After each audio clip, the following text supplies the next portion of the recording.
ഈ ആഴ്ചയുടെ ആരംഭത്തിൽ മുതൽ അവിടുത്തെ സാന്നിധ്യം ഞങ്ങളോട് കൂടെ ഇരുന്നു. പലരും ബലഹീനരും രോഗികളുമായിരുന്നപ്പാ. അനർത്ഥം വ്യസനം കാരണമായി തീരാതെ അവിടുന്ന് എല്ലാവരെയും പരിപാലിച്ചത് ഓർത്ത് സ്തോത്രം. തിരുവചനം പഠിക്കുവാൻ ഞങ്ങൾ ദർശനത്തിലേക്ക് അടുത്തു വരുന്നു.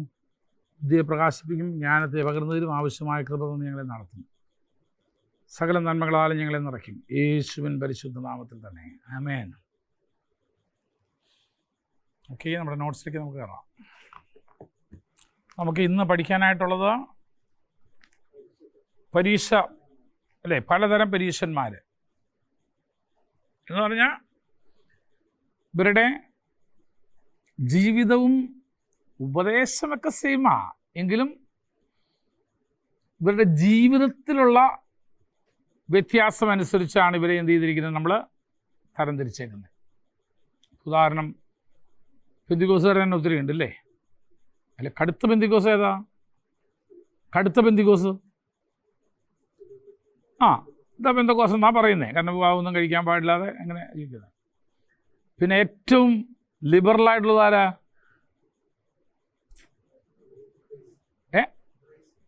അല്ലെങ്കിൽ ന്യൂ ജനറേഷൻ എന്ന് വേണമെങ്കിൽ പറയാം.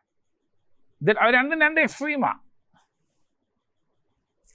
അപ്പോൾ അവരോട് ചോദിച്ചാൽ അവർ പറയും രക്ഷിക്കപ്പെട്ട, സ്നാനപ്പെട്ട, പരിശുദ്ധാത്മാഭിഷേകം പ്രാപിച്ച് ഇങ്ങനെ ജീവിത വിശുദ്ധി എന്ന് പറയുന്ന കുറേ ഇതുണ്ട്, ടേംസ് ഉണ്ട്. അതെല്ലാം പാലിച്ചാലേ എന്ത് ചെയ്യാൻ പറ്റത്തുള്ളൂ, സ്വർഗത്തിൽ പോകാൻ പറ്റത്തുള്ളൂ എന്ന് പറയും. ഇവരോട് ചോദിച്ചാൽ പറയും കൃപയാലാണ് ഞാൻ രക്ഷ പ്രാപിച്ചിരിക്കുന്നത്, അതുകൊണ്ട് കൃപയാൽ തന്നെ ഞാനും അവിടെ എത്താൻ പോകുന്നത്. ആ ഒരു മെൻറ്റാലിറ്റിയാണ് ഇങ്ങേയറ്റത്തുള്ളവരുടെ. അപ്പോൾ ഇവരുടെ ജീവിതശൈലി അനുസരിച്ചാണ് ഇവരെ ഏത് കാറ്റഗറിയിലാണെന്ന് നമ്മൾ എന്ത് ചെയ്യാൻ പോണത്, പെടുത്താൻ പോകുന്നത്.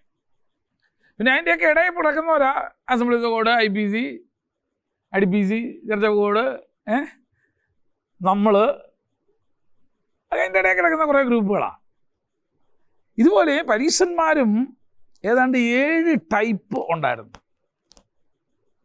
അവരുടെ ജീവിത രീതി നോക്കിക്കഴിഞ്ഞാൽ അതിലൊന്നാമത്തേത് തോൾ പരീക്ഷന്മാർ.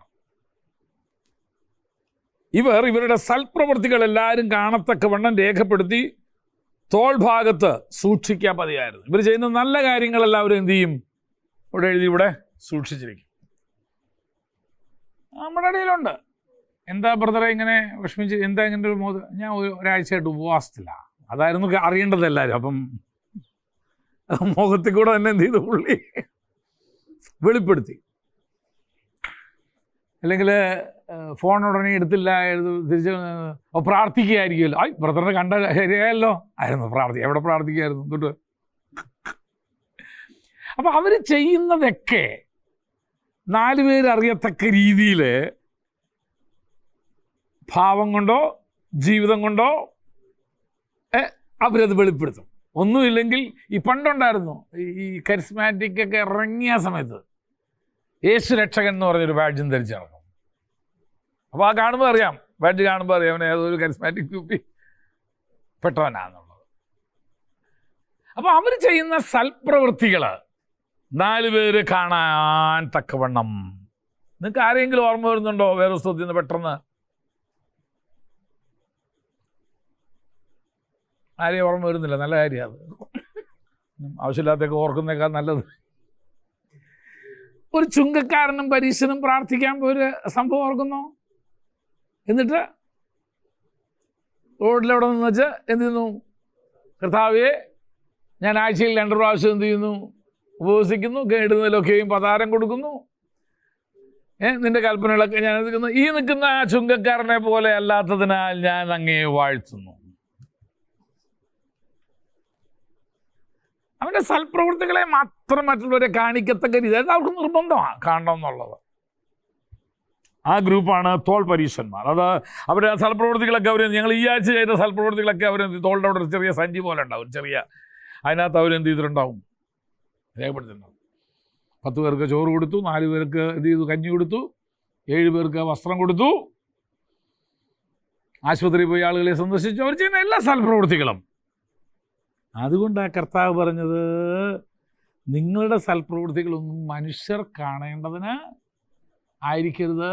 അവരെന്ത് ചെയ്യുന്നു? തെരുക്കളിൽ വലിയ പെരുമ്പിഴയൊക്കെ അടിച്ച് കാഹളൊക്കെ ഉദിച്ച് ഇന്ന് 50 പേർക്ക് ഭക്ഷണം കൊടുക്കുന്നുണ്ട് ഞങ്ങൾ, പത്രത്തിലൊക്കെ പരസ്യമിട്ട് വലിയ. കർത്താവ് പറയുന്നു, അങ്ങനല്ല. രഹസ്യത്തിൽ കാണുന്ന നിന്റെ പിതാവ് നീ ചെയ്ത നന്മയ്ക്ക് പ്രതിഫലം നൽകിയത്. പരീശന്മാരുടെ ഒരു ഇതായിരുന്നു. രണ്ടാമത്തെ കൂട്ടര് അല്പം താമസമുള്ള പരീശന്മാർ. അതായത് ഏതെങ്കിലും ഒരു നല്ല കാര്യം അടുത്ത ദിവസത്തേക്ക് മാറ്റിവെക്കുന്നതിന് തക്ക സമാധാനം ഉണ്ടാക്കുന്നതുകൊണ്ട് എന്ന് പറഞ്ഞാൽ ഒരു കാര്യം നമുക്ക് എന്ത് ചെയ്യാന്ന് പറഞ്ഞാൽ അത് നമുക്ക് നാളെ ആവാം. കാരണം ഇന്ന് ശുഭകാര്യങ്ങളിൽ ഇടപെടാൻ കൊള്ളാത്ത ദിവസമാണ്, ഇന്ന് ബുധനാഴ്ചയാണ്, അല്ലെങ്കിൽ ഇന്ന് ചൊവ്വാഴ്ച. നമുക്ക് എന്ത് ചെയ്യാം? നാളെ. എപ്പോഴും അവരെന്ത് ചെയ്യുന്നതാ? കാര്യങ്ങളെ നീട്ടിവെക്കുന്ന ഒരു കൂട്ടരാണ്. നല്ല കാര്യമാണെന്നാലും കഞ്ഞി ഇപ്പോൾ ഇന്ന് കിട്ടേണ്ടവന് നാളെ കിട്ടിയിട്ട് എന്നാ കാര്യമുള്ളേ? എന്തെങ്കിലും നല്ല കാര്യം ഇന്ന് നടക്കേണ്ടതിന് അവരെന്ത് ചെയ്യുന്നത്? നാളത്തേക്ക് നീട്ടിവെക്കുന്ന ഒരു കൂട്ടരാണ് അവരെ. അടുത്തത് ക്ഷതപ്പെട്ട പരീശന്മാർ എന്ന് പറഞ്ഞാൽ അവരുടെ ശരീരമൊക്കെ നോക്കിക്കഴിഞ്ഞാൽ ഇങ്ങനെ മുറിവുകളും ചോരയൊക്കെ ഒലിക്കുന്ന കാണാം. അങ്ങനെ അവിടെ ഇവിടെയൊക്കെ മുഴ കാണാം ശരീരത്തിൽ. എന്താ കാരണം എന്നറിയാമോ? അവർ തെരുവീഥികളിൽ വെച്ച് സ്ത്രീകളെ കാണാതെ വേണം കണ്ണ് മറച്ചു വെച്ച് കണ്ണ് കെട്ടിയിട്ടായിരിക്കും അവർ നടക്കുന്നത്. അപ്പോൾ ചെന്നാൽ അവിടെ ഇവിടെയൊക്കെ എന്ത് ചെയ്യും? ഇടിക്കും. കാരണം അത്രയും പാപം നിറഞ്ഞ ഈ ലോകത്തിൽ അശുദ്ധമായതൊന്നും കാണാൻ പോലും കഴിയാതെ വേണം അവർ കണ്ണ് മൂടിക്കെട്ടി നടക്കുന്ന. തന്മൂലം അവരെന്ത് ചെയ്യുന്നറിയാമോ?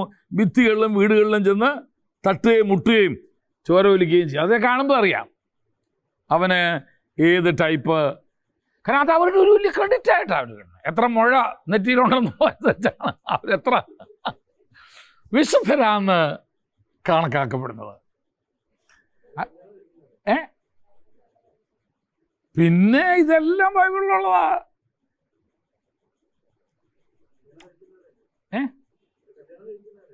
പിന്നെ സ്വന്തം ഭാര്യയൊക്കെ അല്ല ഉദ്ദേശിച്ചത്, അല്ലാത്ത വേറെ സ്ത്രീയെ നോക്കുന്നതാണല്ലോ പാവമായിട്ട് കാണുന്നത് മുഴുവൻ.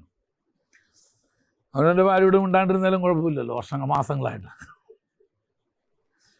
അപ്പോൾ ഇപ്രകാരം ഉണ്ടാകുന്ന മുറിവുകൾ അവരുടെ ഭക്തിയുടെ അടയാളമായിട്ടാണ് കാണുന്നത്. ഇന്നുകൊണ്ടങ്ങനെ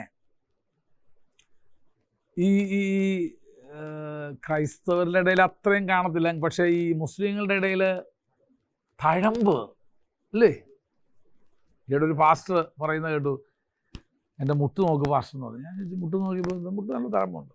ഇതൊക്കെ പ്രാർത്ഥിച്ചുണ്ടായ തഴമ്പാണ്. നമ്മൾ നല്ല കാര്യം. പുള്ളിക്ക് അത് കാണിക്കണമെന്നായിരുന്നു. പുള്ളി കണ്ട് നമ്മൾ കണ്ടതിന് പിന്നെ അപ്പോൾ പുള്ളി അത്രയും പ്രാർത്ഥന വീരനാണെന്നുള്ളതിൻ്റെ. അല്ലാണ്ട് ഭാര്യ മുട്ട് മുഹൂർത്തയാണോ ഇല്ലയോ നമുക്ക് അറിയില്ലല്ലോ ചിലപ്പം. അപ്പം അങ്ങനെ ഉണ്ടാകുന്ന ക്ഷതമേറ്റ പാടുകളൊക്കെ ഒരു കാര്യം നിങ്ങൾ ഓർക്കുന്നുണ്ടല്ലോ, ഒരിക്കൽ പൗലോസ് ഒരിക്കൽ പറഞ്ഞു ഇങ്ങനെ, ഞാൻ ക്രിസ്തുവിൻ്റെ ചൂടടയാളം എൻ്റെ ശരീരത്തിൽ വഹിക്കുന്നതിനാൽ ആരും ഇനി എന്നെ എന്ത് ചെയ്യരുത്? അസഹ്യപ്പെടുത്തരുത്. അപ്പോഴ ഇങ്ങനെയുള്ള കാര്യങ്ങളൊക്കെ അവരുടെ ഭക്തിയുടെ ഒരു വലിയ അടയാളമായിട്ടാണ് അവർ കണ്ടിരുന്നത് മുഴുവൻ. അടുത്തത് നാലാമത്തത് ഉരലും ഉലക്കിയുമായ പരീശന്മാർ. ഒരു എപ്പം നോക്കിയാലും വളരെ കുനിഞ്ഞേ ഇവർ നടക്കത്തുള്ളൂ. കാരണം ഒരു താഴ്മ അല്ലേ. ചിലർ നമ്മൾ ശേഖരങ്ങൾക്ക് ഇങ്ങനെ അങ്ങോട്ട് ഞാൻ കണ്ടിട്ടുണ്ട് പലരെയും. ഒരു കൈ കൊടുക്കാൻ എന്ന് കഴിഞ്ഞാൽ ഉടനെ ഇങ്ങനെ കുനിഞ്ഞിങ്ങോട്ട് വരും. വെറും ജാട. നിങ്ങൾ കണ്ടിട്ടുണ്ടോന്ന് അറിയില്ല, കാണില്ലെങ്കിൽ ഈ യാത്രയിൽ ഈ മറിയോ യാത്രയിൽ നമ്മൾ വളരെ എന്ത് ചെയ്യും? നമ്മുടെ ജീവിതയാത്രയിൽ നമ്മൾ എന്ത് ചെയ്യും? കണ്ടെത്തും. ചിലർ കസേരയിൽ ഇരിക്കാൻ പറഞ്ഞാൽ ഇരിക്കത്തില്ല. അവർ ക്വാറന്റൈനിൽ ഇരുന്ന് തന്നെ ഇപ്പോഴും കഞ്ഞി കുടിക്കത്തുള്ളൂ. കാരണം എന്നാ? താഴ്മ. എന്നാൽ അവരുടെ കസേരയിൽ വേറെ ആളിരിക്കും, അന്നേരം കാണാൻ വിവരം. ആരും ഇരുന്നില്ലേലും, ഞാൻ വന്നില്ലേലും ഇരുന്നില്ലേലും എൻ്റെ കസേര എന്ത് ചെയ്തോണം? അവിടെ കിടന്നോണം. അവിടെ അതിലിരിക്കാൻ പാടില്ല. അതാണ് ഈ വ്യാജമായ ഒരു പ്രകടനമാണ്. നോക്കാം നമുക്ക്. അത് ഇതുപോലെ വളരെ വിനീതഭാവം നടിച്ച് കുനിഞ്ഞേ ഇവരെന്ത് ചെയ്യത്തുള്ളൂ? നടക്കത്തുള്ളൂ. വളരെ തല കുനിഞ്ഞ് ഞാൻ പറയുന്നത് something is wrong with him. അവൻ്റെ വ്യക്തിത്വത്തിന് എന്തോ കുഴപ്പമുണ്ട്, അതാണ് എൻ്റെ കാര്യം. അടുത്തത് സദാ കണക്ക് നോക്കുന്ന പരീശന്മാർ. ഇവർ എല്ലായ്പ്പോഴും അവരുടെ നീതി പ്രവൃത്തികളെ എന്ത് ചെയ്തു? കണക്കാക്കി ദൈവമുൻപാകെ ലാഭനഷ്ടക്കണക്ക് കൂട്ടുക. എന്ന് പറഞ്ഞാൽ ഈ ആഴ്ച 3 ദിവസം ഉപവസിക്കാൻ പറ്റിയുള്ളൂ അല്ലേ. കഴിഞ്ഞ ആഴ്ച ഞാൻ 4 ദിവസം ഉപവസിച്ചായിരുന്നു, അതിന് മുമ്പത്തെ ആഴ്ച 6 ദിവസം ഉപവസിച്ചായിരുന്നു. പക്ഷേ ഈ ആഴ്ച 3 ദിവസം. അതുകൊണ്ടാണ് എനിക്ക് ഇപ്രാവശ്യം കഴിഞ്ഞ ആഴ്ച എൻ്റെ അത്രയും അനുഗ്രഹം ഇപ്രാവശ്യം കിട്ടാൻ. അവരുടെ അനുഗ്രഹത്തിന് മുഴുവൻ അവർ ചെയ്യുന്ന ആത്മീയ കാര്യങ്ങളുടെ കണക്ക്. എത്ര ദിവസം ഉപവസിച്ചു, ഞാൻ എല്ലാത്തിലും ദശാംശം കൊടുത്തായിരുന്നു. ഓ അത് ശരി, ഇന്ന് കഴിഞ്ഞ ആഴ്ച ദശാംശം കൊടുത്തതിൽ കുറവായി പോയി, അതുകൊണ്ടാണ് ദൈവം എന്നെ എന്ത് ചെയ്യാൻ എന്നെ എൻ്റെ കുഞ്ഞ് നിൻ്റെ ചില്ലിപ്പാശ് കൊണ്ടൊന്നുമല്ല തമ്പുരാൻ ചെയ്യും. നീ മനതുണ്ടേ കൊടുക്കടാ, സ്നേഹം കൊണ്ടേ കൊടുക്ക്. നീ കൊടുത്തില്ലെന്ന് വിചാരിച്ചൊന്നും ബാറിൽ പട്ടിണി കിടക്കത്തൊന്നുമില്ല. അവനെ വിളിച്ച് സ്വർഗത്തിൽ ദൈവം തമ്പുരാൻ. നീ കൊടുത്തെന്ന് വിചാരിച്ച് നിന്നോട് വലിയ നീതിയായി നടക്കാതെ സ്വോത്രകാഴ്ച കൊണ്ടിട്ടുണ്ടോ വല്ലതും ദൈവം പ്രസാദിക്കാൻ പോകുന്നു? ഒന്നുമില്ല. അപ്പോൾ ഈ കണക്ക് നോക്കിയാൽ ഇവരുടെ ജീവിതം മുഴുവനും അങ്ങനെയുണ്ട്. കർത്താവിന് വേണ്ടി കൊടുക്കുന്നതിന് വളരെ കണക്ക് നോക്കി 99 പൈസ എന്നെ കൊടുക്കും. കാരണം അത്ര ദശാംശം 5 പൈസ കൊടുക്കത്തില്ല, കൂട്ടത്തില്ല. ഇങ്ങനെ എല്ലാത്തിനും ജീവിതത്തിൻ്റെ എല്ലാ കാര്യങ്ങൾക്കും ഇങ്ങനെ കണക്ക് പറഞ്ഞ് നടക്കുന്ന ഒരു കൂട്ടരാണ് ഇവർ. അവരുടെ നീതി പ്രവൃത്തികൾ, ഞാൻ ഇന്ന് ഈ ആഴ്ച ഞാൻ എത്ര നീതി പ്രവൃത്തികൾ ചെയ്തെന്ന് അവർ ഡയറി എഴുതിയിട്ടുണ്ട്. അടുത്തത് ഭീരുക്കളായ പരീശന്മാർ.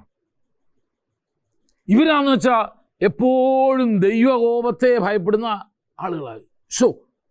ഞാൻ അങ്ങനെ ചെയ്താൽ ദൈവം എന്നെ ശിക്ഷിക്കുമോ, ഇങ്ങനെ ചെയ്താൽ ദൈവം എന്നെ തോണ്ടുവോ, ഇടിക്കുവോ? എപ്പോഴും എന്നാണെന്നറിയാമോ? ഭയത്തിൽ ജീവിക്കുന്നവരാണ്. അവർക്ക് എപ്പോഴും ദൈവഭയം. ഏതാ നല്ല അർത്ഥത്തിലല്ല, ഞാൻ ഇന്നത് ചെയ്യാഞ്ഞുകൊണ്ട് തമ്പുരാൻ എന്നെ ശിക്ഷിക്കുമോ അടിക്കുമോ എന്നുള്ള ആ ഭയം അവർക്കുള്ളേ. അങ്ങനെ ദൈവത്തെ അനുസരിച്ചിട്ട് എന്നാ കാര്യമുള്ളേ? ഇതേത് കുട്ടി ഹോംവർക്ക് ചെയ്തില്ലെങ്കിൽ ടീച്ചർ ക്ലാസ്സിൽ നിന്ന് പുറത്താക്കുമെന്ന് വിചാരിച്ച് ഹോംവർക്ക് ചെയ്യുന്നത്, അല്ലാണ്ട്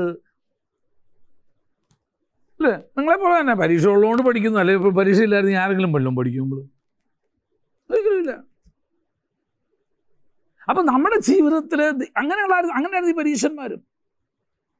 അയ്യോ ഞാൻ ഇന്ന കൽപ്പന ചെയ്തില്ലെങ്കിൽ, ഇന്നത് പ്രമാണിച്ചില്ലെങ്കിൽ, ഇതിങ്ങനെ ചെയ്തില്ലെങ്കിൽ, ഞാൻ എല്ലാ ദിവസവും വേദോസം വായിക്കാമെന്ന് പറഞ്ഞു, ഇന്ന് രാവിലെ എന്ത് ചെയ്തു, വേദോസം വായിച്ചില്ല, അയ്യോ ദൈവം വല്ലതും, അതുകൊണ്ട് എന്ത് ചെയ്യുക, വൈകുന്നേരം 2 അധ്യായം കൂട്ടി വായിക്കാം. അതൊക്കെ എന്ന് പറഞ്ഞാൽ അതൊക്കെ ഒരു നിൻ്റെ വിശ്വാസത്തെ അല്ലെങ്കിൽ ദൈവത്തോടുള്ള നിൻ്റെ ബന്ധത്തെ നീ കേവലം എന്തായിട്ട് മാറ്റിയിരിക്കുന്നു? കുറേ ഡൂസ് ആൻഡ് ഡോൺസിലേക്ക്. ഇന്നതൊക്കെ ചെയ്യുന്നതാണ് എൻ്റെ ക്രിസ്ത്യൻ ജീവിതം. അല്ല, അങ്ങനത്തെ ഒരു ജീവിതം ആവശ്യമില്ല. രാവിലെ എഴുന്നേറ്റ് കാപ്പി ഇട്ട് കൊടുത്തില്ലെങ്കിൽ ഭർത്താവ് ഇന്ന് വല്ലതും പറയുമെന്നുള്ളൊരു പേടിയിലാണ് കാപ്പി ഇട്ട് കൊടുക്കുന്നതെന്ന് വെച്ച് കഴിഞ്ഞാൽ ആ കാപ്പിക്ക് ഒരു രുചിയും കാണത്തില്ല, യാതൊരർത്ഥമില്ല. എനിക്കിന്ന് ശരീരത്തിന് സുഖമില്ലെന്നറിയാം, അതുകൊണ്ട് ഞാൻ കാപ്പി ഇട്ടില്ലെന്ന് വെച്ചാൽ അപ്പോൾ എന്ത് ചെയ്യും? ഭർത്താവും കൂടെ എനിക്ക് കാപ്പി ഇട്ട് കൊണ്ട് തരും. അവിടാണ് ശരിക്കും എന്ത് ചെയ്യുന്നത്? യഥാർത്ഥമായ ദൈവസ്നേഹത്തിൻ്റെ ഒരു കാഴ്ചപ്പാടുകൾ. മറ്റത് ഭയമാണ്. അടുത്തത് 7ാമത്തെ കൂട്ടരാണ് ദൈവസ്നേഹമുള്ള പരീശന്മാർ. ഇവർ അബ്രഹാമിൻ്റെ സന്തതികളായി വിശ്വാസത്തിലും ദാനധർമ്മത്തിലും എന്ത് ചെയ്തിരുന്നു? ജീവിച്ചിരുന്നു. ഇവരാണ് വാസ്തവത്തിൽ ദൈവത്തോടുള്ള ഭക്തിയിലും ഭയത്തിലും ആദരവിലും സ്നേഹത്തിലുമൊക്കെ ജീവിക്കുന്ന പരീശന്മാർ. അങ്ങനെയുള്ളവരുണ്ടായിരുന്നു. പരീശന്മാർ പൊതുവേ ജനസമ്മതിയുള്ള ആളുകളായിരുന്നു പൊതുവേ. എങ്കിലും 7ൽ ഒരു പരീശനെ മാത്രമേ നല്ലവനായിട്ട് എന്ത് ചെയ്യാൻ പറ്റുന്നുള്ളൂ, കണക്കാക്കാൻ പറ്റിയിരുന്നു. നമ്മുടെ കയ്യിൽ എത്രയുണ്ടെന്ന് കണ്ടിട്ട് അത് അറിയത്തില്ല നമുക്ക്. പരീശന്മാരുടെ ഇടയിലെ പ്രധാന 2 വ്യക്തികളായിരുന്നു ഹില്ലേൽ, ഷമായി. ഇവർ രണ്ടുപേരാണ് അവരുടെ ഇടയിലെ 2 പ്രഗത്ഭരായ പണ്ഡിതന്മാരും 2 ആശയഗതികളും ഉള്ളവരായിരുന്നു. അപ്പോൾ ഏത് പരീശനും ഒന്നുകിൽ ഹില്ലേൽ പക്ഷക്കാരനോ അല്ലെങ്കിൽ ശമായി പക്ഷക്കാരനോ ആയിരുന്നു. ഇവർ രണ്ടുപേരും അവരുടെ ഉപദേശങ്ങളിൽ വ്യത്യസ്തരുമായിരുന്നു. ചില കാര്യങ്ങളിലൊക്കെ ഹല്ലേൽ ഇങ്ങനെയാണ് പറയുന്നത്, ശമ നെക്സ്റ്റ് ഓപ്പോസിറ്റ് ആയിരിക്കും ശമായുടെ ഗ്രൂപ്പ് പറയുന്നത്. അപ്പം ഈ 7 എണ്ണത്തിലും ഈ രണ്ടുപേരുടെ ആശയഗതി പുലർത്തുന്നവരുണ്ട്. ഉദാഹരണം പെന്തക്കോസ്തിലുണ്ട് ഒത്തിരി. ഒരു മെയിൻ ഒരു ഇത് കാരണം പറഞ്ഞു കഴിഞ്ഞാൽ, ഇപ്പോൾ കർത്താവിൻ്റെ വരവിനെ കുറിച്ച് വിശ്വസിക്കുന്ന കൂട്ടത്തിൽ ഒരു കൂട്ടർ പറയുന്നുണ്ട് പ്രീ ട്രിപ്പാണ്, പോസ്റ്റ് ട്രിപ്പാണെന്ന് പറഞ്ഞാൽ മഹോദ്രവത്തിന് മുമ്പ് വരും. ചിലർ പറയുന്നത് മഹോദ്രവത്തിന് ശേഷമാണ്. വേറൊരു കൂട്ടർ പറയുന്നത് ഇടയിലാണ്. ഞാൻ പറയുന്നത് എപ്പോഴായാലും വരുമല്ലോ, പോകാൻ വരുമെങ്കിൽ. ഇതാണ് നമ്മുടെ വിഷയം. ഞാൻ പറഞ്ഞ ആശയം നിങ്ങൾക്ക് മനസ്സിലായോ? അപ്പം പ്രീ ട്രിപ്പുകാരുണ്ട്, മഹോദ്രവത്തിന് മുമ്പ് വരുമെന്ന് പറയുന്നവരുണ്ട്, മഹോദ്രവത്തിന് ശേഷമാണ് വരുന്നതെന്ന് പറയുന്നവരുണ്ട്, അതിൻ്റെ ഇടയ്ക്ക് വരുമെന്ന് പറയുന്നവരുണ്ട്. ഞാൻ ഈ 3ൻ്റെയും കൂട്ടത്തിലല്ല, ഞാൻ 4ാമത്തെ കൂട്ടുകാരനാണ്. അവൻ വരും, ഞാൻ പോവും. എപ്പം വന്നാലും എനിക്ക് വിഷയമില്ല. ഇനി മഹാകഷ്ടങ്ങളിലൂടെ പോകണോ, അതിനുള്ള കൃപ അവൻ തരും. എൻ്റെ കൃപ നിനക്ക് മതിയെന്ന് അവിടുന്ന് പറഞ്ഞിട്ടുണ്ട്. അവിടുന്ന് പിന്നെയും പറഞ്ഞു, ലോകത്തിൽ നിങ്ങൾക്ക് കഷ്ടമുണ്ട്, ധൈര്യപ്പെടുവീൻ, ഞാൻ ലോകത്തെ ജയിച്ചവനായി നിങ്ങളുടെ കൂടെ ഉണ്ട്. എന്നിട്ട് കർത്താവ് പറയുന്നു, പച്ചമരത്തോട് ഇങ്ങനെ ചെയ്തതെന്ന് വെച്ചാൽ ഇതിൽ വരുന്ന നിങ്ങൾ എന്ത് ചെയ്താൽ മതി. അപ്പോൾ ഏത് അനുഭവത്തിൽ കൂടെ കടന്നു പോകേണ്ടി വന്നാലും, അത് പോസ്റ്റ് ആയാലും പ്രീ ആയാലും മുമ്പായാലും പിമ്പായാലും ഇടയ്ക്കായാലും വരുമെന്നുള്ള കാര്യത്തിൽ ഇവരെല്ലാം എന്ത് ചെയ്യുന്നുണ്ട്, യോജിക്കുന്നുണ്ട്. പോണം എന്നുള്ള കാര്യത്തിൽ ഇവരെല്ലാം എന്ത് ചെയ്യുന്നുണ്ട്, യോജിക്കുന്നുണ്ട്. അതാണ് നമുക്ക് ശ്രദ്ധിക്കേണ്ടത്, അതിനാണ് നമുക്ക് ഒരുങ്ങണ്ടേ. എപ്പോൾ ഞാനതുകൊണ്ട് അങ്ങനെയുള്ള കാര്യങ്ങൾക്ക് ഒരിക്കലും പോയി എന്ത് ചെയ്യാറില്ല, ആരോടും പോയി വഴക്ക് പിടിക്കാറുള്ളൂ. അങ്ങനെയാണെന്ന് കുഞ്ഞ് ഒരു കുഴപ്പമില്ല, നീ അന്നേരം പോന്നാൽ മതി. ഇനി അതിന് മുമ്പ് വന്നാൽ നീ പോകുമെന്ന് ചോദിക്കും ഞാൻ. ഞാൻ ഇത് കഴിഞ്ഞിട്ടേ വരുന്നുള്ളൂ എന്ന് പറഞ്ഞുകൊണ്ടിരിക്കുമോ? വേറൊരു കൂട്ടർ പറയുന്നു ഇതിൻ്റെ ഇടയിൽ വരും. അല്ല, ഇത് കഴിഞ്ഞിട്ടാണ് വരുന്നതെന്ന് വെച്ചാൽ നീ പോയില്ലയോ? അപ്പം ഇതിലെ പ്രസക്ത ഭാഗം എന്തുവാ? എപ്പം വരുന്നു എന്നുള്ളതല്ല, വരുമ്പം പോവാൻ നീ ഒരുങ്ങിയിട്ടുണ്ടോ എന്നുള്ളതാണ് വിഷയം. അപ്പം മറ്റൊന്നും ഇല്ലെന്നല്ല ഞാൻ പറഞ്ഞു. എടാ, എപ്പോൾ എല്ലാം പഠിച്ചിരിക്കുന്നതിന് ക്ലാസ്സിൻ്റെ ആദ്യം പരീക്ഷ നടത്തിയാലെന്നാ, അവസാനം നടത്തിയാലെന്നാ? ഇവിടെ റെഡിയാ. 2 കൂട്ടർക്കും ഒരു പേടിയില്ല. ഒന്നും പഠിക്കാത്തവനൊരു പേടിയില്ല, കാരണം എപ്പോൾ നടത്തിയാലും അവനൊന്നും എഴുതാൻ പോകുന്നില്ല. എല്ലാം പഠിച്ചിരിക്കുന്നതിനും ഒരു പേടിയില്ല, കാരണം എപ്പോൾ ചോദിച്ചാലും അവൻ എഴുതിക്കോളും. ഇതുപോലെ ക്രിസ്ത്യ ജീവിതത്തിൽ ഗെറ്റ് റെഡി. അവൻ എപ്പോൾ വരുമെന്ന് അറിയാൻ നിങ്ങൾ എന്ത് ചെയ്തോളൂ. അർദ്ധരാത്രിയിലായിരിക്കാം, കോഴി പോകുന്ന സമയത്തായിരിക്കാം, തിരികെയിരിക്കുന്ന എപ്പോഴായാലും എന്നാന്ന് കൊന്നോ പക്ഷേ ജയം എടുത്തു, വെരി ഗുഡ്. അപ്പം ഇതൊക്കെയാണ് പരീശന്മാരുടെ ഒരു ജീവിതശൈലിയും അവരുടെ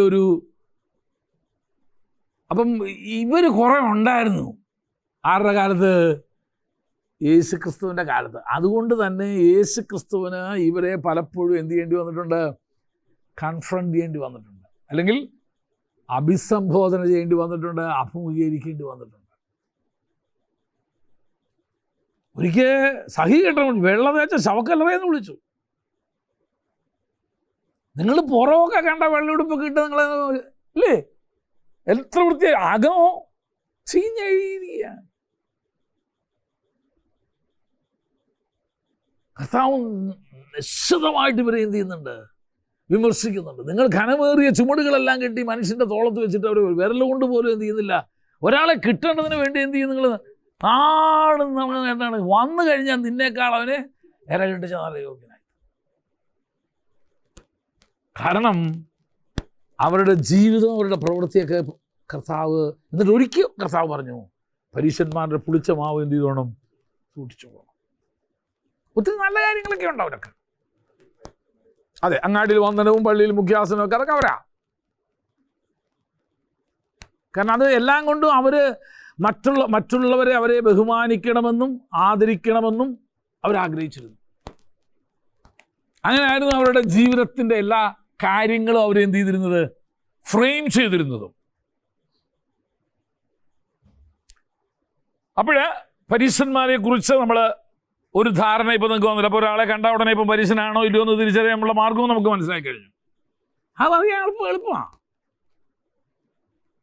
എപ്പോഴും ഇവൻ്റെ നന്മ മാത്രമാണ് പറയുന്നതെന്ന് വെച്ചാൽ ഇവൻ ആരാ? പരീശനാണ്. ഞാൻ ചിലപ്പോൾ ഇങ്ങനെ വേണ്ട ഈ പ്രായോഗികമല്ലാത്ത ഭക്തിയും വചനത്തിലില്ലാത്ത വിശുദ്ധിയും പറയുന്നവനെ വളരെ സൂക്ഷിച്ചോണം. മനസ്സിലായോ നിങ്ങൾക്ക്? വചനത്തിലില്ലാത്ത വിശുദ്ധിയും പ്രായോഗികമല്ലാത്ത ഭക്തിയും പറയുന്നവനെ വളരെ സൂക്ഷിച്ചോണം. ആള് പോക്കാം. ഇന്നല്ലെങ്കിൽ നാളെ നമുക്കത് മനസ്സിലാക്കാൻ പറ്റും. ഒരു സംശയമില്ല അതിന്.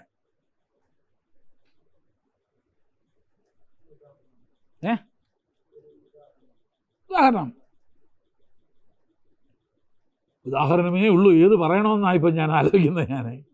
ഉദാഹരണം, വെള്ളവസ്ത്രം മാത്രമേ ധരിക്കാവൂ. ചിലർക്ക് പിന്നെ ആരാധനയ്ക്ക് വരുമ്പോഴേ ബാക്കി അതിൻ്റെ അടുത്ത് തന്നെ ബാക്കി പോയുള്ള ബന്ധുവാന്നാണ്. അതിനകത്ത് അതൊക്കെ വെറും കാപട്യമാണ്. അല്ലെങ്കിൽ ഞാൻ ധരിക്കുന്ന പോലത്തെ മാത്രമേ എന്ത് ചെയ്യാവൂ, നിങ്ങളും ധരിക്കാവൂ. ഞായറാഴ്ച തിരുവത്താഴുള്ള ദിവസങ്ങൾ ഉപവാസത്തോടെ എന്ത് ചെയ്യാവൂ, വരാവൂ. ഈ ഷുഗർ പിടിച്ചോണ്ട് ഉപവാസത്തോടെ വന്നു കഴിഞ്ഞാൽ ഇടയ്ക്ക് അവിടെ എന്ത് ചെയ്യും, അപ്പം അവിടെ കറങ്ങി വീഴും. അപ്പം ഞാൻ പറഞ്ഞത് ഇതൊന്നും വചനത്തിലില്ല. നിനക്ക് സൗകര്യം ഏതാണെന്ന് വെച്ചാൽ അത് ചെയ്യപ്പാ. ചിലരോട് ഞാൻ പറഞ്ഞിട്ടുണ്ട്, ചിലർക്ക് ഭക്ഷണം കഴിച്ച് രാവിലെ വന്നു കഴിഞ്ഞാൽ ക്ലാസ്സിൽ ഇരുന്ന് ഉറങ്ങും. നീ ഭക്ഷണം കഴിക്കാതെ വാ. വേറെ കഴിക്കാതെ വന്നായിരുന്നു ഉറങ്ങും. നീ കഴിച്ചും വാ. ഇവിടെ ഉറങ്ങാതിരുന്ന് കാര്യം നടക്കുക എന്നുള്ളതാണ് ഏറ്റവും വലുത്. അപ്പം ദൈവവചനത്തിലില്ലാത്ത ഭക്തി, വിശുദ്ധി. ഈ പണ്ടൊക്കെ തിരുവത്താഴ ശുശ്രൂഷയൊക്കെ നടത്തുന്ന പണ്ടൊന്നും വീഞ്ഞ് വാങ്ങിക്കാറില്ലല്ലോ, എല്ലാം ഉണ്ടാക്കുകയല്ലോ. അതെ, സഹോദരിമാരെ കൊണ്ട് അത് തൊടിയിപ്പിക്കത്ത് പോലുമില്ല. അതിന് അശുദ്ധമാണ്. അപ്പം സഹോദരനെ തൊട്ട സഹോദരനും അശുദ്ധനാവണ്ടേ ഇപ്പം? അങ്ങനെയാണെങ്കിൽ ഇതെല്ലാം അശുദ്ധിയാണ്. അങ്ങനെയാണല്ലോ പോകേണ്ടത്. ഇത് മനസ്സിലായില്ല നിങ്ങൾ എന്നോട് പോകണേ. അപ്പോൾ ആ സഹോദരനത് തൊടാമോ? 2 ദിവസം മുമ്പേ ഓളി വന്ന് താമസിക്കണം. അങ്ങനെയാണെങ്കിൽ തൊടിക്കത്തില്ല. അവർ തിരുവത്താഴത്തിൻ്റെ ആ പാത്രങ്ങൾ കഴുകാനൊന്നും തൊടി ഇപ്പോഴും ഉണ്ടാകുള്ള നമ്മൾ. എനിക്ക് അവരോട് ചോദിക്കുകയുള്ളൂ, അങ്ങനെയാണെങ്കിൽ നിന്നെ തൊട്ടില്ലയോ അവള്? അപ്പം നീ അശുദ്ധനായില്ലയോ? എടാ, യാഗപീഠമാണോ വിശുദ്ധം? യാഗപീഠത്തിരിക്കുന്ന സ്വർണ്ണമാണോ വിശുദ്ധം? കർത്താവ് ചോദിച്ചില്ലേ? അതിനെ ശുദ്ധീകരിക്കുന്ന ഏതാണെന്ന് ചോദിച്ചില്ലേ? അപ്പം അങ്ങനത്തെ ചില സങ്കുചിതമായ വചനപ്രകാരമല്ലാത്ത കാര്യങ്ങൾ പഠിപ്പിക്കുകയും പരിശീലിക്കുകയും ചെയ്യുന്നവരുണ്ട്. അത് പഠിപ്പിക്കുന്നവരുണ്ട്. അങ്ങനെയാണ് ഇത് ചെയ്യേണ്ടതെന്ന് പറയുന്നവരുണ്ട്. അടുത്ത തലമുറയ്ക്ക് അങ്ങനെ തന്നെ കൈകാര്യം ചെയ്യുന്നവരുണ്ട്. ഏത് വചനത്തിൻ്റെ വെളിച്ചത്തിലാണെന്നും അങ്ങനെയാണെങ്കിൽ എനിക്ക് അവനോട് ഉടനെ ചോദിക്കാനുള്ളത് ഇതാണ്. പ്രാക്ടിക്കല് എല്ലാവരും രാവിലെ 3 മണിക്ക് എഴുന്നേറ്റ് 5 മണി വരെ പ്രാർത്ഥിക്കണം. ഇവനെ ബുദ്ധിമുട്ടൊന്നുമില്ലേ? ഇവനെ കൊച്ചിനെ ഉണർത്തിയതും കൊച്ചു ഉറങ്ങാതെ കുത്തിയിരുന്നതും ഭാര്യയാണ്. ഞാൻ പണ്ട് അങ്ങോട്ട് എനിക്ക് പറഞ്ഞില്ല, തൃശ്ശൂർ ഒരു വിശുദ്ധനുണ്ടായിരുന്നു. 1 ജോഡി വസ്ത്രം കൊണ്ടേ നടക്കത്തുള്ളൂ പുള്ളി. 1 ജോഡി വസ്ത്രമേ ഉള്ളൂ. ത്യാഗമാണെന്നാണ് പറയുന്നത് പുള്ളി. പുള്ളിക്കല്ല ത്യാഗം, ഭാര്യയ്ക്ക്. വന്നിട്ട് ഇതെല്ലാം കൂടെ കഴുകി ഉണക്കി തേച്ച് പിറ്റേന്ന് പോകാൻ നേരത്തേക്ക് ഇട്ട് കൊടുക്കണ്ടേ? ത്യാഗം ആരാ? ശരിക്കും ആരാ ത്യാഗി? ഭാര്യയാണ്. ഇയാളൊന്നുമല്ല. ഇയാൾ കുട്ടപ്പനായിട്ട് രാവിലെ ഇറങ്ങി പോകത്തേ ഉള്ളൂ. അപ്പോൾ പ്രായോഗികമല്ലാത്ത ഭക്തിയും വിശുദ്ധിയും പ്രസംഗിക്കുന്നവനെ വളരെ സൂക്ഷിച്ചു. പരീശന്മാരെ കൂട്ടത്തിലുള്ളവരാര്? അടുത്തതിന് നമുക്ക് നോക്കാനുള്ളത് പരീശന്മാർ കഴിഞ്ഞു. സദൂക്യരാ. ഭാരത ബൈബിൾ സൊസൈറ്റിയുടെ ബൈബിൾ നിങ്ങളുടെ ആരെങ്കിലും ഉണ്ടെങ്കിൽ അതിനകത്ത് ഇവരെക്കുറിച്ചൊരു സംക്ഷിപ്ത വിവരം കൊടുത്തിട്ടുണ്ട്. ഭാരത ബൈബിൾ സൊസൈറ്റിയുടെ ബൈബിൾ ആരെങ്കിലും ഉണ്ടോ? ആരെങ്കിലും ഇല്ല. എൻ്റെ ബൈബിൾ ഭാരത ബൈബിൾ സൊസൈറ്റി, പക്ഷേ ഞാനത് എടുത്തില്ല. ഭാരത ബൈബിൾ സൊസൈറ്റിയുടെ ബൈബിളിൽ ഈ ആളുകളെക്കുറിച്ചെല്ലാം എന്ത് ചെയ്യുന്നുണ്ട്? ഉണ്ടോ? ഭാരത ബൈബിൾ സൊസൈറ്റി ആണോ? ആരെങ്കിലും ഉണ്ടോ? ബൈബിൾ ആരുടെയാന്ന് തന്നെ അറിയത്തില്ലല്ലോ. അത് ബൈബിൾ സൊസൈറ്റി ഓഫ് ഇന്ത്യയുടെ ആയിരിക്കും, അതിനകത്ത് കാണത്തില്ല. ഭാരത് ബൈബിൾ സൊസൈറ്റി എന്നുണ്ട്, ബൈബിൾ സൊസൈറ്റി ഉണ്ടായിരുന്നു, ഇപ്പോൾ ഇല്ല.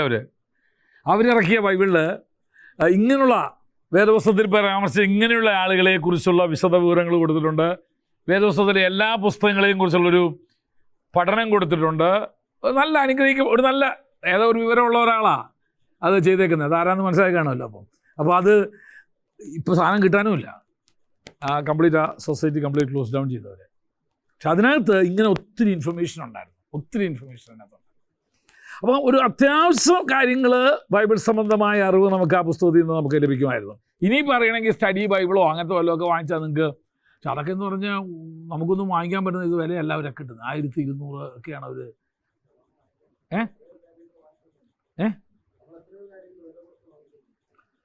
പക്ഷെ ബൈബിൾ അങ്ങനെ ഓസോ കിട്ടുമെന്നല്ലേ ഇപ്പോഴും നോക്കണേ നമ്മൾ.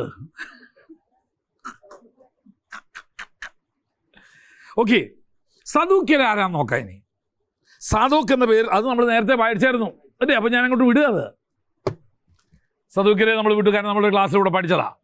അടുത്തത് എസ്സീൻ സമൂഹം. യേശുക്രിസ്തുവിൻ്റെ കാലത്തും അതിനോടാണ് ആ കാലഘട്ടങ്ങളിൽ ജീവിച്ചിരുന്ന ഒരു പ്രത്യേക ഗ്രൂപ്പാണ് എസ്സീൻ സമൂഹം. പുതിയ നിയമത്തിൽ ഇവരെക്കുറിച്ച് പ്രസ്താവനകളൊന്നും തന്നെ നമ്മൾ കാണുന്നില്ല. എങ്കിലും പുതിയ നിയമ കാലയളവിലെ ഒരു പ്രധാന ആത്മീയ സമൂഹമായിരുന്നു ഇവര്, അല്ലെങ്കിൽ ഇവരുടേത്. ഫൈലോ എന്ന യഹൂദ തത്വശാസ്ത്രജ്ഞൻ ഈ സമൂഹത്തിൽ 4000 യഹൂദന്മാരുണ്ട് യഹൂദന്മാർ ഉൾപ്പെട്ടിരിക്കുന്നു എന്ന് അഭിപ്രായപ്പെട്ടിട്ടുണ്ട്. മോശയെ ന്യായപ്രമാണത്തെ ഇവർ ആരാധിച്ചിരുന്നു. ആശ്രമവാസികളായി ഇവർ ലളിത ജീവിതം ആഗ്രഹിച്ചിരുന്നവരും അച്ചടക്ക ജീവിതത്തിന് വളരെ പ്രാധാന്യം കൽപ്പിച്ചിരുന്നവരും ആയിരുന്നു. ന്യായപ്രമാണം പഠിക്കുന്നതിലും അനുസരിക്കുന്നതിലും ഇവർ അതീവ ശ്രദ്ധാലുക്കളായിരുന്നു. BC 165 സ്ഥാപിക്കപ്പെട്ട ഖുമ്രാൻ സമൂഹം എസ്സീൻ സമൂഹത്തോട് ബന്ധപ്പെട്ടതാണെന്ന് കരുതപ്പെടുന്നു. ഖുമ്രാൻ എന്നുള്ള വാക്ക് നേരത്തെ കേട്ടിട്ടുണ്ടോ എവിടെങ്കിലും? എവിടാ? ഖുമ്രാൻ ചുരുളുകൾ കേട്ടിട്ടുണ്ടല്ലോ. അതെന്തുവാ?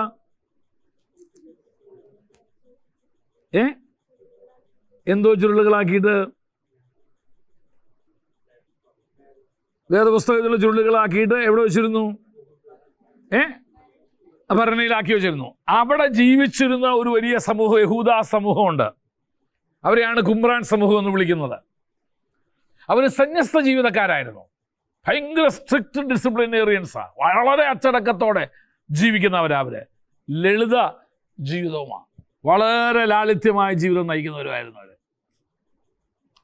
അവരും ഈ എസ്സീൻ സമൂഹവും തമ്മിൽ ഒത്തിരി ബന്ധമുണ്ട്.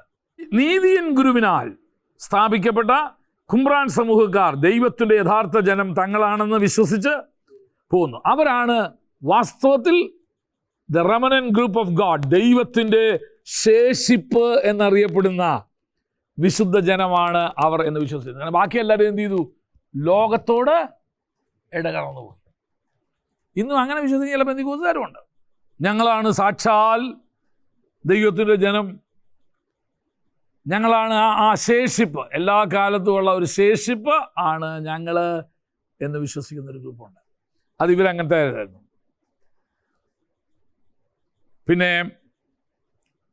താമസമന്യേ ദൈവം ചരിത്രത്തിൽ വെളിപ്പെടുകയും വെളിച്ചത്തിൻ്റെ മക്കളായ തങ്ങളെ രക്ഷിച്ച് ഇരുട്ടിൻ്റെ മക്കളായ അല്ലെങ്കിൽ ഇരുട്ടിൻ്റെ പുത്രന്മാരെ സംഹരിക്കുകയും ചെയ്യുമെന്ന് ഇവർ വിശ്വസിച്ചിരുന്നു. വളരെ കർക്കശമായ നിബന്ധനകളോടുകൂടെ മാത്രമേ ഇവരുടെ സമൂഹത്തിലേക്ക് ആളുകളെ എന്ത് ചെയ്തിരുന്നുള്ളൂ? ചേർത്തിരുന്നുള്ളൂ, അംഗത്വം കൊടുത്തിരുന്നുള്ളൂ. ഉപവാസം, അനുസരണം, വിശുദ്ധി, കഴുകലുകൾ, സ്നേഹവിരുന്ന്. കഴുകൽ എന്ന് പറഞ്ഞാൽ പുറത്ത് പോകുമ്പോൾ കഴിയണം, അകത്ത് വരുമ്പോൾ കഴിയണം, ഭക്ഷണത്തിന് മുമ്പ് കഴിയണം. അപ്പോൾ ശാരീരിക വിശുദ്ധിക്കും ഒത്തിരി ഇവർ എന്ത് ചെയ്തിരുന്നു? പ്രാധാന്യം കൊടുത്തിരുന്നു. സ്നേഹവിരുന്ന്, ഇതെല്ലാം ഇവർ ഒരു കമ്മ്യൂണിറ്റി ലൈഫാണ്, ഒരു ആശ്രമ ജീവിതമായിരുന്നു ഇവരുടേത്. എല്ലാവരും ഒന്നിച്ച് താമസിക്കുന്നു, ആർക്കും സ്വന്തമായിട്ടൊന്നുമില്ല, എല്ലാം പൊതുവക. അങ്ങനെ ജീവിച്ച ഒരു സമൂഹമായിരുന്നു. അതും യേശുക്രിസ്തുവിൻ്റെ കാലത്ത് ഉണ്ടായിരുന്ന ഒരു ശക്തമായിരിക്കുന്ന ഒരു ഗ്രൂപ്പായിരുന്നു ഇവർ. അടുത്തത് എരിവുകാർ. പേര് പോലെ തന്നെ ഇന്നത്തെ കാലത്ത് വേണമെങ്കിൽ തീവ്രവാദികൾ എന്ന് വേണമെങ്കിൽ അവരെ വിളിക്കാം. പ്രമാണങ്ങൾക്ക് വേണ്ടി, ദൈവവ്യവസ്ഥയ്ക്ക് വേണ്ടി അണുവിട വിട്ടുകൊടുക്കത്തില്ല. അത്രയും തീഷ്ണതയോടെ നിൽക്കുന്ന ഒരു കൂട്ടരായിരുന്നു ഇവര്. BC 33 റോമാക്കാർ പലസ്തീൻ കീഴടക്കിയതിനു ശേഷം പാലസ്തീൻ്റെ സ്വാതന്ത്ര്യത്തിനു വേണ്ടി ഉടലെടുത്ത ഒരു രാഷ്ട്രീയ വിമോചന സംഘടനയാണ് എരിവുകാർ. എരിവുകാരനായ ശിമോൻ എന്ന് പറയുന്നുണ്ടല്ലോ, ഇവൻ ആ ഗ്രൂപ്പിലായിരുന്നു.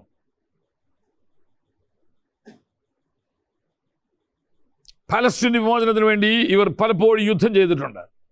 കാരണം ഇവർ വിശ്വസിച്ചിരിക്കുന്നത് അഗ്രകർമ്മികളായിരിക്കുന്നവർക്ക് ദൈവത്തിൻ്റെ സ്വന്തം ജനമായി ഞങ്ങളെ ഭരിക്കാനുള്ളൊരു അവകാശം ഇല്ല. അപ്പം എങ്ങനെയെങ്കിലും അവരെ എന്ത് ചെയ്തേ പറ്റൂ? പുറത്താക്കിയേ പറ്റൂ, തുടച്ച് നീക്കിയേ പറ്റൂ, ഓടിച്ചേ പറ്റൂ ഇവിടുന്ന്. അങ്ങനെ വിശ്വസിക്കുന്ന ഒരു കൂട്ടരായിരുന്നു എരിവുകാര്. അതിനാൽ കൈസർക്ക് കരം പോലും കൊടുക്കുന്നത് ശരിയല്ലെന്ന് അവർ വിശ്വസിച്ചു. അതുകൊണ്ടാണ് കർത്താവിൻ്റെ അടുക്ക വന്ന് ചോദിക്കുന്നത്, കൈസർക്ക് കടം കൊടുക്കുന്നത് വിഹിതമോ? നീ എന്തോ പറയുന്നു? ഈ പുറജാതി രാജാക്കന്മാർക്ക്, ഈ പുറജാതികൾക്ക്, ഈ നമ്മളെ പെന്തിക്കോസ്തുകാരുടെ വോട്ട് ചെയ്യുന്നത് തെറ്റാന്ന് വിശ്വസിക്കുന്നവരില്ലേ? ഇപ്പം പിന്നെ കുറേയൊക്കെ മാറി, ഇപ്പോഴും ഉണ്ട്. ഈയുടെ ഒരു ഭാഷ കണ്ടപ്പോൾ ഞാൻ രാജി വോട്ട് ചെയ്തിട്ടില്ലെന്ന് പറഞ്ഞു. പുള്ളി വലിയ ഏതാണ്ടൊരു അഭിമാനം പോലെ, ഞാൻ റേഷൻ വാങ്ങിച്ചായിരുന്നു എന്ന് ചോദിച്ചു. എടാ, വോട്ട് ചെയ്യാത്ത നീ ഇനി എന്ത് ചെയ്യരുത്? റേഷൻ വാങ്ങിക്കാനും പോകരുത്. വീടനെ വിളിച്ചു പറഞ്ഞു, പക്ഷേ ഞാൻ പെൻഷന് വേണ്ടി അപേക്ഷിക്കുക, കിട്ടാൻ വേണ്ടി പറഞ്ഞു. ഞാൻ പറഞ്ഞു, വോട്ട് ചെയ്യാത്ത നീ പെൻഷൻ അപേക്ഷിക്കരുതെന്ന് പറഞ്ഞു. ഇത് നിന്റെ മൗലിക അവകാശമായത്, നീ ചെയ്യണം. രാഷ്ട്രീയ പാർട്ടികളുടെ എല്ലാ ആദർശങ്ങളോടും ഒരു പക്ഷേ നമുക്ക് യോജിക്കാൻ പറ്റിയില്ലെന്ന് വരും. പക്ഷേ കർത്താവ് നിനക്ക് ഹിതമായവരെ നീ ഭരണാധികാരികളായി കൊണ്ടുവരണമെന്ന് നമ്മൾ പ്രാർത്ഥിക്കുമ്പം അതിന് ഒരവസരം നിനക്ക് തന്നപ്പം നീ ഉപയോഗിച്ചില്ല, ബാക്കി എല്ലാവരും കൂടെ ഉപയോഗിച്ചു. അവൻ്റെ ആൾ കയറി വന്നു. എന്നിട്ട് ഇപ്പം നീ ഇരുന്ന് കൈയും കാലും അടിക്കുക ഇറങ്ങിപ്പോവാനായിട്ട്. നിനക്കൊരവസരം ദൈവം തന്നില്ലേ ഇത് ഉപയോഗിക്കാനായിട്ട്? അപ്പം ഇവര് കരം പോലും കൊടുക്കുന്നത് ശരിയല്ലെന്ന് വിശ്വസിക്കുന്നവരായിരുന്നു. ആരെ? എരിവുകാരോ? കൊടുക്കാൻ പാടില്ല. കാരണം ജാതി കൊടുക്കരുത്. ദൈവത്തിൻ്റെ പണം എടുത്ത് എന്ത് ചെയ്യരുത്? ജാതികൾക്ക് കൊടുക്കാൻ പാടില്ലെന്ന് വിശ്വസിക്കുന്നത്. അതുകൊണ്ടാണ് കർത്താവിൻ്റെ അടുക്കെന്ന് ചോദിക്കാൻ കാരണം, ഗുരു, കൈസർക്ക് കരം കൊടുക്കുന്നത് വിഹിതമോ അല്ലയോ എന്നത് ഞങ്ങൾക്ക് പറയാനും. കാരണം അത് വേണ്ടാന്ന് പഠിപ്പിക്കുന്ന ഒരു നല്ല ഗ്രൂപ്പ് അവിടെ ഉണ്ടായിരുന്നു. കർത്താവ് ആരാവില്ല, ഇവൻ്റെ മനസ്സിരിക്കുന്നത് വെച്ച് കണ്ട ഒരു ഒരു ആണയം കാണിക്കാൻ പറഞ്ഞു. എൻ്റെ സ്വരൂപവും മേലെടുത്ത് ആരുടെ ഞാൻ ചോദിച്ചു. കൈസരുടേത്. കൈസ കൊടുത്തത് ദൈവത്തിനുള്ളത് ദൈവത്തിനും കൊടുത്തത്. ഞങ്ങളും ചിലപ്പം കാണുമ്പോൾ ചില സ്വരൂപവും മേലെടുത്ത് ഏതാന്ന് ചോദിക്കും. ഞങ്ങൾ എന്ന് പറഞ്ഞാൽ IPC ആണോ, അസംബ്ലി ആണോ, ഷാരോനാണോ, ഏതാണെന്നാണ് ചോദിക്കുന്നത്. കാരണം അതിൽ നിന്നറിയാം ഇവൻ്റെ ചിന്താഗതി എന്തുമാണ്. അതിൽ നിന്നറിയാം. ചില സഭകളിൽ നിന്നാണ് വരുന്നതെന്ന് പറഞ്ഞാൽ പറയും നമ്മൾ വേണ്ടെന്ന് പറയും. കാര്യം എന്നാ? അവൻ്റെ രക്തത്തിലോടുന്ന സ്പിരിറ്റ് ഏതാന്ന് നമുക്കറിയാം. കർത്താവ് വളരെ കൂളായിട്ട് പറഞ്ഞു. എന്താ പറഞ്ഞു?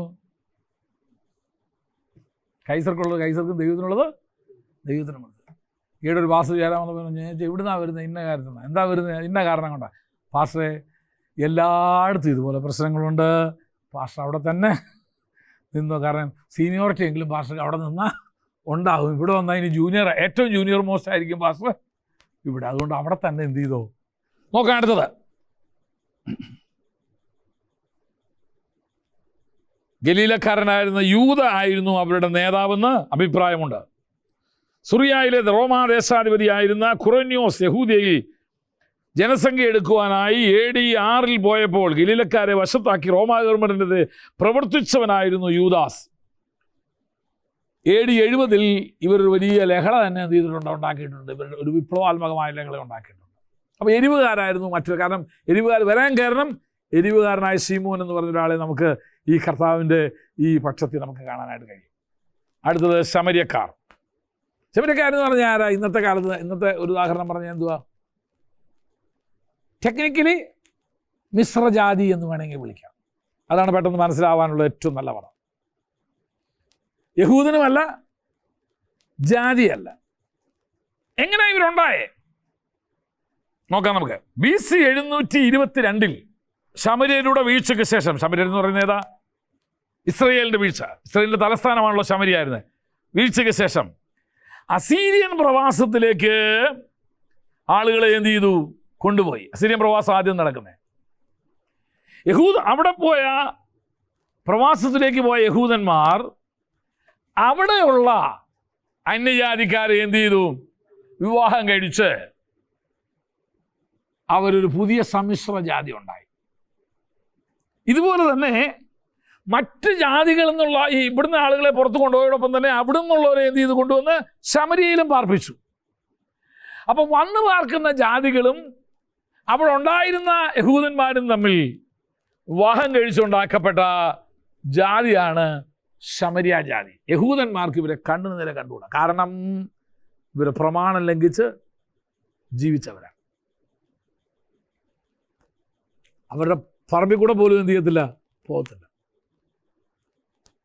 കടക്കാൻ എളുപ്പവഴി ഉണ്ടെങ്കിലും അവർ ചുറ്റിക്കിറങ്ങി എന്ത് ചെയ്യുള്ളൂ? യോർദാൻ അങ്ങോട്ട് കിടന്ന് ഇങ്ങനെ യോർദാൻ, പിന്നെ വീണ്ടും യോർദാൻ കഴിച്ച് ഇപ്പുറത്ത് കിടന്നിട്ട് ഇപ്പുറത്ത് വരത്തുള്ളൂ. അങ്ങനെ അത്രയും നിഷിദ്ധമായ ഒരു ജാതിയായിരുന്നു ശമര്യക്കാർ. യഹൂദന്മാരവരെ ദൈവത്തിൻ്റെ ജനമായിട്ട് പോലും അംഗീകരിച്ചിരുന്നില്ല. എങ്കിലും ശമര്യർക്കും അവരുടേതായിരിക്കുന്ന ചിട്ടവട്ടങ്ങളും മതങ്ങളും ആചാരങ്ങളും ഒക്കെ ഉണ്ടായിരുന്നു. അപ്പം മോശയുടെ പഞ്ചഗ്രന്ഥത്തെ മാത്രമേ ശമര്യക്കാർ എന്ത് ചെയ്തിട്ടുള്ളൂ? തിരുവെഴുത്തായിട്ട് അംഗീകരിക്കുന്നുള്ളൂ.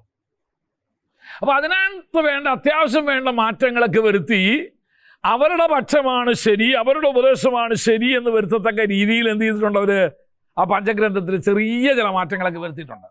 അതിന് ഏറ്റവും നല്ല ഉദാഹരണമാണ് യഹോവ സാക്ഷികൾക്ക് അവരുടേതായ ബൈബിളുണ്ട്. നിങ്ങൾക്കറിയാമോ? യഹോവ സാക്ഷികൾക്ക് അവരുടേതായ ബൈബിളുണ്ട്. കാരണം യഹോവ എന്നല്ലാതെ വേറെ ഒരു പേരും അതിനകത്ത് അവരുടെ ബൈബിൾ നോക്കില്ല. കാരണം നമ്മുടെ ഇതിലൊക്കെ നോക്കിയാൽ ദൈവവും യഹോവയൊക്കെ കാണും. അവരുടെ ബൈബിൾ നോക്കിക്കഴിഞ്ഞാൽ യഹോവ എന്ന് മാത്രം. പല വാക്കുകളും അവർ എന്ത് ചെയ്തിരിക്കും? അവരുടെ വിശ്വാസ പ്രമാണത്തിന് അനുസരണമായി യോജിക്കത്തക്ക വിധത്തിൽ അവരെന്ത് ചെയ്തു? മാറ്റിയെടുത്തു. ഇത് തന്നെ ആരും ചെയ്യുന്നത്? ശമര്യക്കാരെ ചെയ്തത്. അപ്പോൾ അവരുടെ ബൈബിൾ എന്ന് പറയുന്ന പഞ്ചഗ്രന്ഥം മാത്രമേ ഉള്ളൂ. കാതലായ ചില മാറ്റങ്ങളൊക്കെ അതിനകത്ത് വരുത്തിയിട്ടുണ്ട്. മശിഹ വരുമെന്ന് അവർ വിശ്വസിക്കുന്നുണ്ട്. ആരാധനയിൽ അവർക്ക് വിശ്വാസമുണ്ട്. എന്താ തെളിവ്? ശമര്യക്കാർ പറയുന്നുണ്ടോ? നിങ്ങൾ പറയുന്നു ആ മലയിൽ ആരാധിക്കണമെന്ന്, ഞങ്ങൾ പറയുന്നു ഈ മലയിലാണ് ആരാധിക്കുന്നത്. പിന്നെ യാക്കോബാണ് അവരുടെ പൈതൃകമെന്ന് അവർ വിശ്വസിക്കുന്നുണ്ട്. ചില കോമൺ പൊതു ഉണ്ടെങ്കിലും യഹൂദനുമായിട്ട് യാതൊരു സമ്പർക്കവും ഇല്ലായിരുന്നു. അതുകൊണ്ട് വെള്ളം പോലും ദാഹിച്ച അവൻ എന്ത് ചെയ്യത്തില്ല? ചോദിക്കത്തുമില്ല, കൊടുക്കത്തുമില്ല.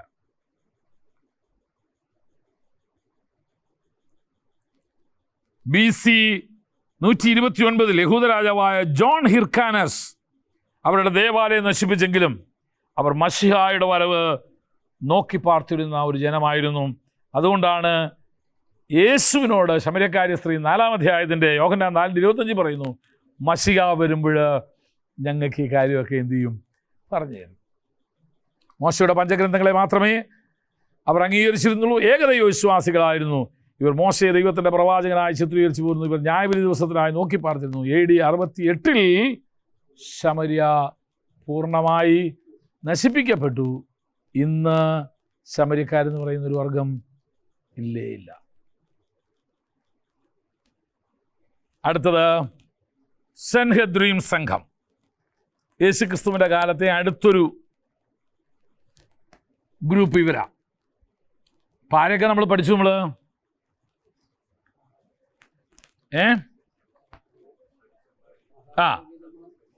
പുരോഹിതന്മാരെ കുറിച്ച് പഠിച്ചു, ലേവ്യന്മാരെ കുറിച്ച് പഠിച്ചു, മഹാപുരോഹിതന്മാരെ കുറിച്ച് പഠിച്ചു, പ്രധാന പുരോഹിതന്മാരെ കുറിച്ച് പഠിച്ചു, മൂപ്പന്മാര്, ന്യായശാസ്ത്രിമാര്, പരീശന്മാര്, പരീശപക്ഷത്തിൽ പല ടൈപ്പ് പരീശന്മാര്, സദൂക്യര്, എസ്സീൻ സമൂഹം, എരിവുകാർ, ശമര്യക്കാർ. ഇനി 2 സെന്നദ്രീം സംഘം എന്ന് പറഞ്ഞൊരു ഗ്രൂപ്പും കൂടെ ഉണ്ട്. ഇതെല്ലാം പരീക്ഷയ്ക്ക് ചോദിക്കാൻ പറ്റിയ നല്ല പോയിന്റ്സ് ഉള്ളതാണ്. അപ്പോൾ ന്യായമായിട്ടും ചോദ്യം വരാവുന്നത് ഇതും അതിന് മുമ്പുള്ളത് വരുമല്ലോ. കല്യാണം വരെ മാത്രമല്ല നമ്മൾ പഠിപ്പിച്ചിട്ടുള്ളൂ, പരീക്ഷയ്ക്ക് വന്നുള്ളൂ. അതിന് ശേഷം തൊട്ട് നമ്മളിതൊക്കെ ചോദിക്കാം. അതുകൊണ്ട് മരണം അടക്കം തൊട്ട് നമ്മൾ ഇതിനകത്തോട്ട് വരും. സന്നദ്ധി സംഘത്തെ കൂടെ നമുക്ക് നോക്കാം. പഠിപ്പിച്ചില്ലയോ? അപ്പോൾ അതും കഴിഞ്ഞു. 2 സ്ഥാനം കൂടെ നമുക്ക് പഠിക്കാനുണ്ട്. സിനഗോഗും യെരുശലേം ദേവാലയവും. അത് അന്നത്തെ റിലീജിയസ് സെൻറ്റേഴ്സാണ്. അവരുടെ മതത്തിൻ്റെതായ കാര്യങ്ങളെല്ലാം ചുറ്റിപ്പറ്റി നടന്നിരുന്നത് ഈ 2 സ്ഥലങ്ങളിലാണ്. ഒന്ന് സിനഗോഗ്, 2 യെരുശലേം ദേവാലയം. ഈ സിനഗോഗ് ഉണ്ടായത് ശലോമോന്റെ ദേവാലയമൊക്കെ നശിപ്പിക്കപ്പെട്ടു. ദേവാലയം നശിപ്പിക്കപ്പെട്ട് കഴിഞ്ഞപ്പോൾ യഹൂദന്മാർ പല പ്രാവശ്യമായി പ്രവാസികളായി പോയപ്പോൾ അവർക്ക് തിരിച്ച് യെരുശലേമിൽ വന്ന് അവർക്ക് ആരാധിക്കാനൊന്നും ഒരു നിവൃത്തിയില്ല. അങ്ങനെ ആരാധനയ്ക്കും വചന പഠനത്തിനും വേണ്ടി മാത്രം ഉണ്ടാക്കപ്പെട്ട രൂപീകരിക്കപ്പെട്ട സംവിധാനമാണ് സിനഗോഗുകൾ അല്ലെങ്കിൽ പള്ളികൾ. യഹൂദന്മാർ പോയിടത്തെല്ലാം അവരെന്തോ ചെയ്തിട്ടുണ്ട്? സിനഗോഗ്. അതിൻ്റെ ഒരു നിയമമുണ്ട്. 10 യഹൂദ പുരുഷന്മാർ ഉണ്ടെങ്കിൽ, യഹൂദ പുരുഷന്മാർ തന്നെ വേണം, ഉണ്ടെങ്കിൽ ഒരു സിനഗോഗ് താമസം. ഇവിടെ കൊച്ചിയിൽ യഹൂദന്മാർക്കൊരു മട്ടാഞ്ചേരിയിൽ കണ്ടിട്ടുള്ള ആരെങ്കിലും ഉണ്ടോ? മാളയിലുണ്ട്. മാളയിൽ ഉണ്ട് ഒരു യഹൂദ പള്ളിയുണ്ട്. പിന്നെ കുന്നംകുളത്ത് കുറേ യഹൂദന്മാർ താമസിച്ചിരുന്നു. സിനഗോഗില്ല, യഹൂദ കുന്നെന്ന് പറയുന്ന സ്ഥലം തന്നെ അവിടെ ഉണ്ട്. അപ്പം യഹൂദന്മാർ താമസിച്ച സ്ഥലങ്ങളിലെല്ലാം ചെന്നാൽ അവർ മെയിനായിട്ട് ബിസിനസ്സുകാരായിരുന്നു. ചെന്നാൽ ഈ 10 യഹൂദന്മാരുണ്ടെങ്കിൽ അവരൊരു ആരാധനാലയം അല്ലെങ്കിൽ ഒരു പള്ളി സ്ഥാപിക്കും. ആ പള്ളിക്ക് ഒരു പ്രത്യേക രീതിയൊക്കെ ഉണ്ട്, അത് പണിയേണ്ട രീതിയുണ്ട്. അല്ല, ഞാൻ അതിനകത്ത് പടം വരച്ച് കാണിച്ചിട്ടുണ്ട് എങ്ങനെ അത് പണിയുന്നതാണ്. ഒത്തിരി നമുക്ക് അവരിൽ നിന്ന് പഠിക്കാം. അപ്പോൾ യേശു ക്രിസ്തുവിൻ്റെ കാലത്ത് ഒത്തിരി സിനഗോഗുകൾ യെരുശലേമിലുണ്ടായിരുന്നു. 2 കാരണങ്ങളാല. യെരുശലേം ദേവാലയം നശിപ്പിക്കപ്പെട്ടപ്പോൾ അവിടെ സിനഗോഗിൻ്റെ ആവശ്യകതയുണ്ടായി. പിന്നെ ഒരു ആവശ്യകത എന്തുമായിരിക്കും? എനിക്കൊരു നേതാവാണെങ്കിൽ ഒരെണ്ണം തല്ലി കൂട്ടിയാൽ മതിയല്ലോ. അപ്പോൾ 10 പേർ ഇവൻ്റെ കസ്റ്റഡിയിലുണ്ടെങ്കിൽ ഇവനെന്ത് ചെയ്യും? ഓർക്കുന്നോ? യേശുവിൻ്റെ അടുക്കൽ ഒരു ശതാധിപൻ്റെ വിഷയമായിട്ട് വരുമ്പം പറയുന്നു, അവൻ നമ്മുടെ ജനത്തിന് ഒരു പള്ളിയും പണിച്ച് തന്നേക്കുന്നു പറഞ്ഞാൽ, അതെ, അവൻ്റെ കൊച്ചിനെ സൗഖ്യമാക്കാൻ അവൻ യോഗ്യനാണ്. കാരണം അവൻ നമ്മുടെ ജനത്തെ സ്നേഹിക്കുന്നു എന്ന് മാത്രമല്ല, നമുക്ക് ആരാധിക്കാനായിട്ട് അവൻ എന്ത് ചെയ്തുകൊണ്ട് ഒരു പള്ളിയും കൂടെ പണിത് തന്നിട്ടുണ്ട്. അപ്പം യഹൂദൻ്റെ പ്രീതി നേടാനായിട്ട് എന്ത് ചെയ്തിരുന്നു? പള്ളിയൊക്കെ പണിയിച്ചു കൊടുത്തിരുന്നു. അങ്ങനെ 10 പേരെ സംഘടിപ്പിച്ചാൽ മതിയല്ലോ. എനിക്ക് തോന്നുന്നു അതേ പോളിസിയാണെന്ന് തോന്നുന്നു ഈ പെന്തക്കോസ്ത് സഭയിലും ഉള്ളത്. എനിക്ക് അവിടെ നിൽക്കാൻ പറ്റില്ലെങ്കിൽ 10 പേരെ പിടിച്ച് ഞാൻ എന്ത് ചെയ്യും? ഒരു സഭയുണ്ടാകും. അങ്ങനെ യേശു ക്രിസ്തുവിൻ്റെ കാലത്ത് തന്നെ ഏതാണ്ട് യെരുശലേമിൽ മാത്രം 480 സിനഗോഗ് ഉണ്ടായിരുന്നു. എന്താ അതിൻ്റെ ആവശ്യം എന്ന് എനിക്ക് മനസ്സിലാവുന്നില്ല. യെരുശലേം ദേവാലയം അവിടെ ഉണ്ടല്ലോ, 480 സിനഗോഗ് ഉണ്ടായിരുന്നു. അപ്പോൾ ഇടയ്ക്കിടയ്ക്ക് യേശു പള്ളിയിൽ പോയി എന്ന് പറയുന്നത് നമ്മൾ ഈ ഉദ്ദേശിക്കുന്ന പള്ളി മുസ്ലിം പള്ളിയൊന്നും അല്ല കേട്ടോ. അതൊന്നും കണ്ട് കയറി ആരും ചോദിച്ചു യേശുവിന് പള്ളി പോകാമെങ്കിൽ പിന്നെ എനിക്ക് പോയായിരുന്നൊന്നും ആരും കയറി എന്ത് ചെയ്യരുത്, പ്രസംഗിച്ച് കളയോ ചോദിക്കുകയോ ചെയ്യരുത്. ആ പള്ളി അല്ല ഈ പള്ളി.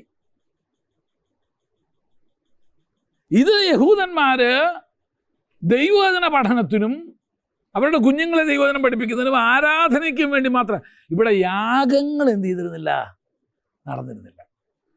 റോമിൽ മാത്രം 11 സിനഗോഗ് ഉണ്ടായിരുന്നു.